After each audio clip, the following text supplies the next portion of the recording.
Here we're going to take a look at Form 2441 for 2021.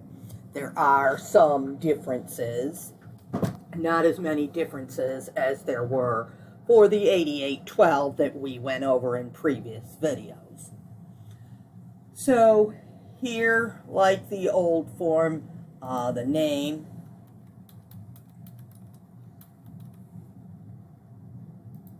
would be put on, and the social security number.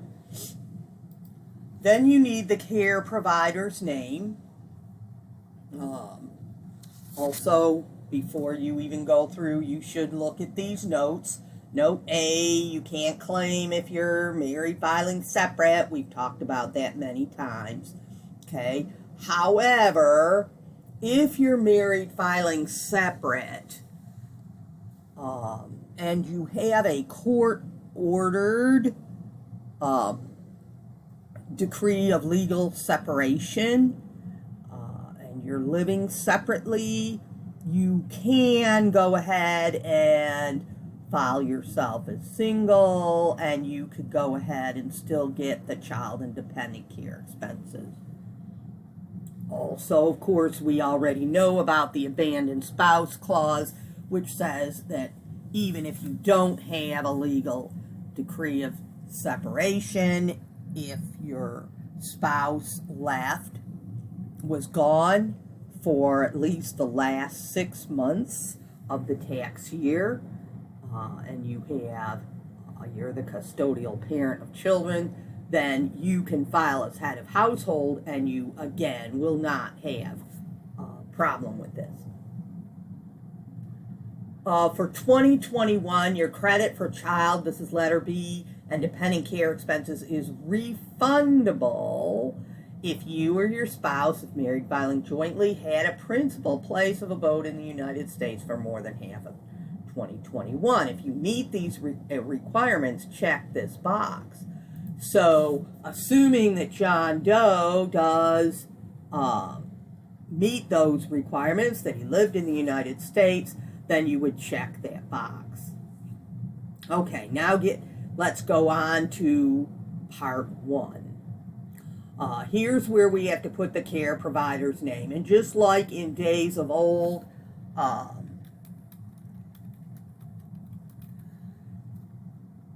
you have to put the name and the address, the full address of the place.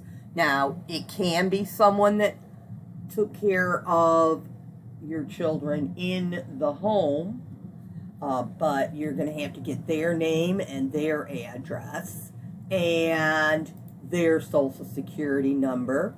If it's an official daycare, they'll usually have an employer ID number, this EIN.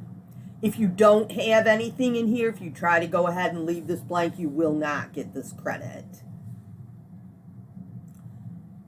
Check here if the care provider is your household employee, and you can check there. That is if you have like a full-time nanny, that's what they're talking about there. You have somebody that is actually an employee that you should be giving them a W-2 for, or a 1098 or something like that. 1099, I'm sorry. So, if this is someone that occasionally takes care of the kids, if it's your own kid, whatever, you don't need to check that box. The amount paid, how much did you pay to the daycare? So, John paid $5,000 during the year to the daycare, then he would put that amount there. Did you receive dependent care benefits? This is what you might have received from your employer if your employer was helping to pay for the daycare. So, if you did receive dependent care benefits from your employer, it would be on your W-2. You say yes to this. You have to fill out this part 3 here on the second page. That is beyond the Accounting 124 class, so we will not discuss that. So all of our problems and whatnot, you'll be able to say no. And it says complete only part 2 below. All right, here's the qualifying person's name. So if this is John Doe's daughter, Linda Doe, and Linda has to have a Social Security number as well. Once again, you don't provide a Social Security number at the top for John. There's no Social Security number for ABC Daycare, or there's no Social Security for Linda. That invalidates the whole thing. Everybody's got to have a Social Security number. Now, the qualified expenses you incurred and paid in 2021. If John only has one kid, then the whole $5,000 he paid was for Linda. Okay, now if he had 2 kids in daycare, Joey is also in daycare, then and you have no way of figuring out, or you know that it was even, then you would split, you would split the amount into the 2 kids. Now, just like the old 2441, these kids have to be less than 13 unless there is a physical handicap or mental handicap. They are not capable of taking care of themselves. Then there is no age, and you can use this. But assuming that's not the case, then let's say that Linda is 12, and so she's under 13 and qualifies. Joey, let's say, is 14, does not qualify. So in that case, can only include Linda on the form. And notice that the $2,500 is still, I can't take the whole $5,000 because some of it was for Joey, even though he's too old for us to be able to claim the credit on him. Only Linda's part goes down here, and that's the $2,500. Line 3, add the amounts in column C of line 2, but it says don't enter more than $8,000 if you had 1 person, or $16,000 if you had 2 or more persons. Okay, so in this case, we had 1 qualifying person, Linda, and so we can't enter more than 8,000.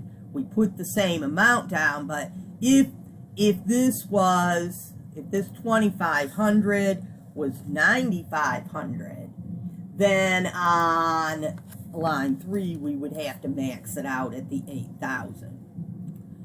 But since it's only $2,500, then we can go ahead and just bring that down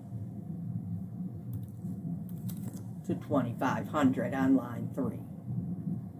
Line 4 is, it says enter your earned income. Remember, whenever it says you or your, it's talking about whoever is listed first on the tax return. Now in this case, there's only 1 taxpayer, which is John, and he's presumably head of household.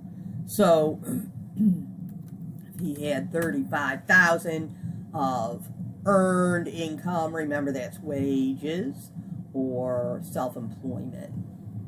So he's got that in line 4. Line 5, if married filing jointly, enter the spouse's earned income. Or if your spouse was a student or was disabled, see the instructions. All other, enter the amount from line 4. Well, he's not married filing joint, so it says enter the same number as line 4, which was $35,000. Line 6, enter the smallest of 3, 4, or 5, so $2,500 is the smallest number. Now let's say for a minute that John is married. John and Jane Doe, okay? And then John's earned income would go on line 4, and Jane's earned income would go on line 5. Now let's say Jane is a full-time student. She didn't have any income. So she can have pretend earned income just for this 2441. It's not considered earned income for any other credit. So she would get $240 for each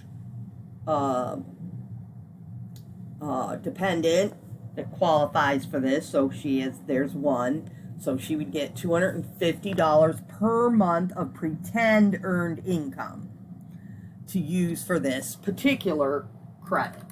So if she were full-time for 9 months, that would be the fall and the spring semester, that would be $2,250 of pretend earned income. Now when we get down to line 6 and we have to put down what is smallest, either 3, 4, or 5. Now line 5 is the smallest, the 2250. On line 7, it wants to know from our 1040, line 11, which is our magic AGI number.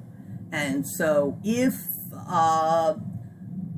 their only income was John's wages, then their AGI would be 35,000. Okay, and then we look at these bullets here. It says if line 7 is 125,000 or less, enter 50%, and they already have the decimal place, so you just need the 50 on there. Okay? If it's over 125 and no more than 438, see the instructions. You have to go to a separate worksheet. And if it's over 438,000, don't complete line 8, enter 0. You may be able to claim a credit on line 9B. All right, we're not going to have those situations in accounting 124. Okay, so basically it's going to be 50%. Now in the old form 2441, there was a schedule here in the middle, and it depended on your AGI as to how much percentage that you got, and the maximum was 35%. The minimum was 20%. So here there's still a tier. It goes from now 50% for most people as long as they made less than the 125,000. All right, line 9A, multiply line 6 by the decimal on line 8. So the 2250 times 0.5 is 1125. Okay, line 9B, if you paid 2020 expenses in 2021, complete worksheet A in the instructions. Enter the amount from line 13 of the worksheet here, otherwise go to line 10. Okay, line 10. So this is like if you paid in like January 2021 that related to December of 2020, and you didn't get to put those on the 2020 daycare credit form because it's only what you actually paid. So this $2,500 for Linda, this $5,000 that goes to the ABC daycare is only what we actually paid during the year. Line 10, add lines 9A and line 9B. So that'll be 1125. If you check the box online